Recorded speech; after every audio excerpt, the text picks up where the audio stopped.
नमस्कार मेरे प्यारे साथियों, मैं डीपी आज एक नए वीडियो के साथ आप लोगों के सामने हूँ। आज से नवरात्रि का प्रारंभ हो रहा है, तो आइए मैं आप सभी दर्शकों को अपनी तरफ से नवदुर्गा की अनेक अनेक शुभकामनाएं देता हूँ और उम्मीद करता हूँ कि आने वाले समय में आप लोग स्वस्थ, सुखी और प्रसन्न रहोगे। आइए अपने वीडियो की शुरुआत करते हैं साथियों। मेरा आज की वीडियो का टॉपिक है एंशियंट इंडियन हिस्टोरियन। एंशियंट प्राचीन भारत के इतिहास को लिखने वाली एक प्रसिद्ध इतिहासवेत्ता रोमिला थापर पर। साथियों, जैसा कि आप सभी लोग जानते हो कि रोमिला थापर का जन्म 30 नवंबर 1931 को लखनऊ में हुआ था और इनके बाबा का नाम, ध्यान रखिएगा नाम पर, बाबा का नाम राय बहादुर कुंज बिहारी थापर। राय बहादुर किसको उपाधि दी जाती थी उस जमाने में? जो अंग्रेजों के लॉयल हुआ करते थे। पिताजी श्री दयाराम थापर जी भारतीय सेना में डॉक्टर थे और आर्म्ड फोर्सेस मेडिकल सर्विसेज में डायरेक्टर जनरल डीजी पद से रिटायर हुए थे। आप समझ सकते हैं कितना संभ्रांत परिवार था। लंदन में इनकी एजुकेशन हुई है। 1958 में एल बाशम के मार्गनिर्देशन में, साथियों एल बाशम का नाम हर बच्चा जानता होगा, हर व्यक्ति जानता होगा जिसने एंशियंट इंडियन हिस्ट्री पढ़ी होगी। The wonder that was India, इन्होंने एक बुक लिखी थी, वो बहुत फेमस है, इंडिया में अभी भी चलती है। और जब एंशियंट इंडियन हिस्ट्री की बात आती है तो उस किताब का रेफरेंस दिया जाता है। हालांकि है वो बहुत सड़ियल किताब, उसमें सैकड़ों गलतियां हैं, सैकड़ों श्लोकों के गलत अर्थ लिखे गए हैं। ध्यान रखिएगा, मैं ऐसे नहीं कर रहा हूँ, मैं पढ़कर कह रहा हूँ उस किताब को। तो 1958 में एल बाशम के मार्गनिर्देशन में इन्होंने पीएचडी किया लंदन से, लंदन यूनिवर्सिटी के school of oriental and African studies से। ध्यान रखिएगा। उसके बाद में 1960 और 70 में ये आ गई इंडिया में।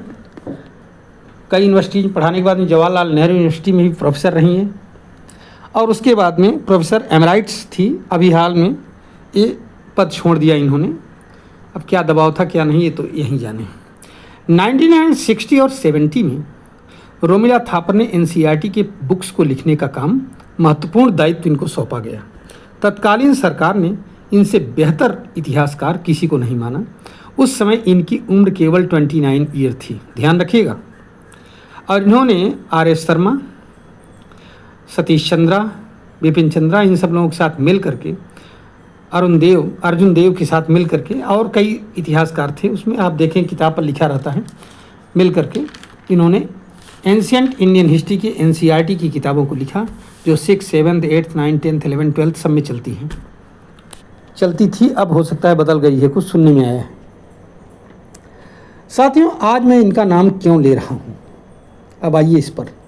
तो रोमिला थापर ने 16 सितंबर 2025 बीता हुआ 16 सितंबर को इंडिया इंटरनेशनल सेंटर में doctor Kapila Vatsyayan memorial lecture के 3rd सीरीज में भाषण देते हुए रो रही थी।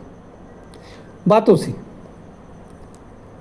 उनका बार बार रो रही थी, चिल्ला रही थी, दहाड़े मार रही थी कि जेएनयू बर्बाद हो गया, जेएनयू में अब कुछ नहीं रह गया, जेएनयू में प्रतिभा नहीं है, जेएनयू में वैसे प्रोफेसर नहीं हैं। ये हालत है। आद याद बातें कहती रही। और इनकी बात का समर्थन वहीं पर एक दूसरे वक्ता भी थे, डॉक्टर योगेंद्र जी, वो भी कर रहे थे। साथियों, Romila Thapar ancient Indian history में इनकी पीएचडी है। इसको जानने से पहले आइए हम लोग थोड़ा सा एक हट करके एक पॉइंट जान लेते हैं कि एंशियंट इंडियन हिस्ट्री तो बात छोड़ दीजिए, अगर आप एंशियंट इजराइल पर रिसर्च करने जा रहे हो, समझ रहे हैं, या ज्यूज पर रिसर्च करने जा रहे हो, एंशियंट इजराइल पर, एंशियंट तो यूरोप पर, तो एंशियंट इजराइल पर रिसर्च करने के लिए आपको हिब्रू भाषा का ज्ञान होना जरूरी है, नहीं तो आपको पीएचडी कभी भी अवार्ड नहीं की जाएगी। इसी तरह से अगर एंशियंट यूरोप पर आपको स्टडी करना है तो आपको ग्रीक और लैटिन इन दोनों भाषाओं का सामान्य ज्ञान होना जरूरी है, नहीं तो आपको पीएचडी अवार्ड की ही नहीं जा सकती। लेकिन आश्चर्य है कि एंशियंट इंडियन हिस्ट्री पर रिसर्च करने वाली डॉक्टर रोमिला थापर, प्रोफेसर रोमिला थापर, जो कि कुमारी भी हैं, शादी नहीं किया, पता नहीं कुमारी है कि नहीं हैं, मैं नहीं जानता हूँ, लेकिन चलिए अब लगाती नहीं है इसलिए हम भी। तो डॉक्टर या प्रोफेसर रोमिला थापर ने को संस्कृत नहीं आती थी, अभी भी नहीं आती है, पढ़ नहीं सकती हैं, लिख नहीं सकती हैं।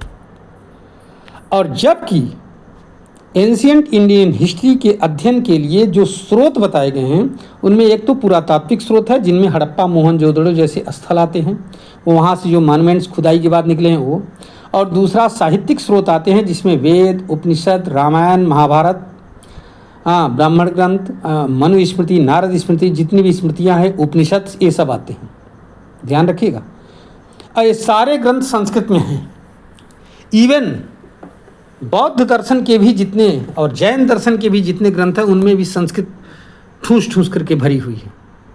लेकिन इन्होंने संस्कृत को जाने बगैर एंशियंट इंडियन हिस्ट्री में पीएचडी ले लिया। इन्होंने ही नहीं, पता नहीं कितनों ने, और इन्हीं लोगों ने पीएचडी करवा भी दिया अनेक लोगों को। इस बात का खुलासा डॉक्टर रोमिला थापर ने तो स्वयं ही किया है, अपने आप ही बताया है कई इंटरव्यूज़ में। और बाकी लोगों का खुलासा तो जब राम मंदिर की सुनवाई चल रही थी तो पता लगा कि जो लोग इस पर लिख रहे थे, अभी तक राम मंदिर पर अपने बयान दे रहे थे, जब इलाहाबाद हाई कोर्ट में सुनवाई चल रही थी तो आया था कि जब हाई कोर्ट ने उनको बुलवाया, जज ने उनको अपने सामने बुलवाया, कहा आकर के बयान दें, तो एक तो वो लोग आए नहीं, और जो 2-3 लोग उनके चेले चपाड़ी आए उन्होंने भी कहा कि हमको संस्कृत नहीं आती है। तो कहा जब संस्कृत नहीं आती तो आपने संस्कृत के स्क्रिप्ट्स को पढ़ा कैसे, उस ज़माने के उसको जो है अध्ययन कैसे किया है। इस बात का खुलासा उस समय ज़्यादा बढ़िया हुआ था, हालांकि पहले भी लोग जानते थे ये चीज़। तो इन लोगों ने एंशियंट इंडियन हिस्ट्री में रिसर्च कर लिया, डॉक्टरेट पा गई, प्रोफेसर बन गई, प्रोफेसर एमराइट्स बन गई, लेकिन इनको संस्कृत नहीं आती। ऐसी हैं 60 और 70 के ज़माने में जो भी सरकार थी, मैं नाम नहीं लेना चाहूँगा, उन सरकारों ने इनके ऊपर ज़्यादा विश्वास किया। एक 29 ईयर ओल्ड गर्ल के ऊपर ज़्यादा विश्वास किया, क्योंकि उस समय का सिस्टम ही ऐसा था। इशारा ही काफ़ी है कि उस समय पद पर कौन था और उसके क्या पैरामीटर्स रहे होंगे जो एक कुमारी डॉक्टर आदि को उठा करके बैठा दिया कि आप अपने निर्देशन में सब लिखवाइए। जबकि उसी समय पांडुरंग बामनकाड़े, डॉक्टर काशी प्रसाद जायसवाल, इन सब लोगों के लेखों को या इन लोगों को इग्नोर किया गया। अब इन लोगों ने कहा क्या वहाँ से, ये भी एक आध दो बातें सुन लीजिए। इन लोगों ने वहाँ से ये कहा कि अब देश में अंग्रेजी इतिहास पढ़ाया जा रहा है। अभी तक असली इंडियन हिस्ट्री पढ़ाई जा रही थी। असली इंडियन हिस्ट्री ये वही लोग हैं इतिहास लिखने वाले जो कि अंग्रेज़ों के द्वारा, ये जो डॉक्टर रोमिला थापर जैसे लोगों ने जो अध्ययन किया है, अंग्रेज़ों के द्वारा संस्कृत की टेक्स्ट को जो ट्रांसलेट किया गया है, उस किताब को पढ़ करके इन लोगों ने अपने रिसर्च कर दिए, अपने नॉलेज ले लिए और एंशियंट इंडियन हिस्टोरियन बन गए। जबकि उस किताब में हर शब्द की वैसे ही व्याख्या है जैसे सकल ताड़ना के अधिकारी में ताड़न शब्द का अर्थ लिया जाता है डंडे से पीटना। जबकि ताड़न शब्द के कई अर्थ होते हैं, जैसे सिखाना, जैसे देखते रहना, ध्यान दिए रहना आदि आदि, 4-5 अर्थ होते हैं। अमरकोश में इस पर है विस्तृत। तो अब कौन सा श्लोक या कौन सा दोहा कब लिखा गया, कौन सा श्लोक कब लिखा गया, किस स्थिति में है, उसके आगे पीछे क्या, इससे कोई मतलब नहीं है। उसका एज सच अर्थ ले लो कि हाँ इसका मतलब यही होता है और उसको रख दो उठा करके, आदि आदि बातें। तो इन्होंने अब ये कहना शुरू कर दिया कि अब हम अंग्रेज़ों के इतिहास को पढ़ रहे हैं। कौन बताए इनको कि अंग्रेज़ों के इतिहास को तो अभी तक आप पढ़ा रहे थे। आप लोगों को मालूम होगा साथियों कि जो आर्यन इन्वेजन थ्योरी थी ये किसको दी गई थी, अंग्रेज़ों के द्वारा दी गई थी, भारतीयों को नीचा दिखाने के लिए। आर्य कहाँ से आए, सेंट्रल एशिया से आए, सेंट्रल एशिया के चारागाहों से आए, क्योंकि वो घोड़ा लेकर चलते थे आदि आदि बातें बताई गई, जबकि सारी बातें गलत हैं। अब डीएनए फिंगरप्रिंटिंग, भला हो उस साइंटिस्ट का जिसने डीएनए फिंगरप्रिंटिंग खोजी। डीएनए फिंगरप्रिंटिंग से, डीएनए सीक्वेंसिंग से ये सिद्ध हो गया है कि जीन का फ्लो सेंट्रल एशिया से भारत की तरफ नहीं हुआ है, ध्यान रखिएगा, बल्कि भारत से सेंट्रल एशिया की तरफ हुआ है। और इस बात को अगर आपको समझना है तो आप लोग BHU यूनिवर्सिटी के प्रोफेसर डॉक्टर ज्ञानेश्वर चौबे को सुन लीजिए, या head of ancient DNA lab at Birbal Sahni Institute of Palaeo Science doctor Neeraj Rai और उनकी टीम पूरी लगी हुई है। इनको आप सुन लीजिए, इनके वो देख लीजिए, आप तमाम इंटरव्यूज़ हैं जो कि सोशल मीडिया पर भी घूम रहे हैं और मेन स्ट्रीम मीडिया में कितने हैं वहाँ पर भी हैं, इनकी बुक्स भी हैं। तो वहाँ से अभी डॉक्टर राय ने बुक नहीं लिखा है, डॉक्टर राय ने अपने व्यू दिया है, बहुत विस्तृत घंटों की वार्ता है इनकी। तो इनके व्यूज़ को आप सुनिए तो आपको समझ में आ जाएगा। इनकी लेटेस्ट रिपोर्ट है और रिसर्च है और अभी भी चल रही है। इन्होंने चैलेंज किया है मतलब मॉडर्न मोस्ट टेक्नोलॉजी का यूज करके चैलेंज किया है कि हमारी इस बात को कोई गलत साबित कर दे तो रिसर्च छोड़ दूंगा मैं। कोई नहीं गलत साबित कर पाया। और आज भी अगर इस आर्यन थियरी पर इनसे इस कंटेक्स्ट को लेकर के बात करिए, डीएनए फिंगरप्रिंटिंग या डीएनए सीक्वेंसिंग के कंटेक्स्ट को, तो जितने वामपंथी इतिहासकार हैं ये सब अपने कपड़े खोल खोल करके फेंकने लगते हैं, फाड़ फाड़ करके, और नंगे नाचने लगते हैं। ये एक ऐसा मुखौटा हो गया है वामपंथ कि एसी कमरे में बैठेंगे ये लोग, इनको ज्ञान हो या न हो, बस एक खद्दर का कुर्ता पहन लेंगे, एक झोला टांग लेंगे, फटी जीन्स पहन लेंगे, चप्पल पहन लेंगे बाटा की, और आराम से जो है बिखरे हुए बाल रहेंगे। ऐसा लगता है जैसे हफ्ते भर स्नान है। जैसे योगेंद्र जी का चेहरा कभी देखोगे आप लोग टीवी पर तो समझ में आ जाएगा। और अपने आप को सबसे बड़ा बुद्धिजीवी सिद्ध करते रहेंगे और दुनिया को बरगलाते रहेंगे। ये है इनकी हकीकत। तो आज डॉक्टर रोमिला थापर रो रही हैं कि BHU बर्बाद हो रहा है। तो BHU अच्छा कब था? हाँ, BHU अच्छा कब था? जब आप लोग थे तब अच्छा था। आप जैसे इतिहासकार वहाँ बैठे हुए थे जिनको क ख ग संस्कृत का नहीं आता था और बात करते थे एंशिएंट इंडियन हिस्ट्री पर, और वो BHU अच्छा, सॉरी वो JNU अच्छा था। JNU की बात कर रहा हूँ, पीछे BHU निकल गया है, क्षमा चाहता हूँ मैं। तो वो JNU अच्छा था और आज JNU बुरा हो गया है। वाह, ये है नैरेटिव सेट करना। साथियों, इस पर आपके क्या विचार हैं? आप इसको ज़रूर लिखिएगा और आप लोग भी इसको सुनिए।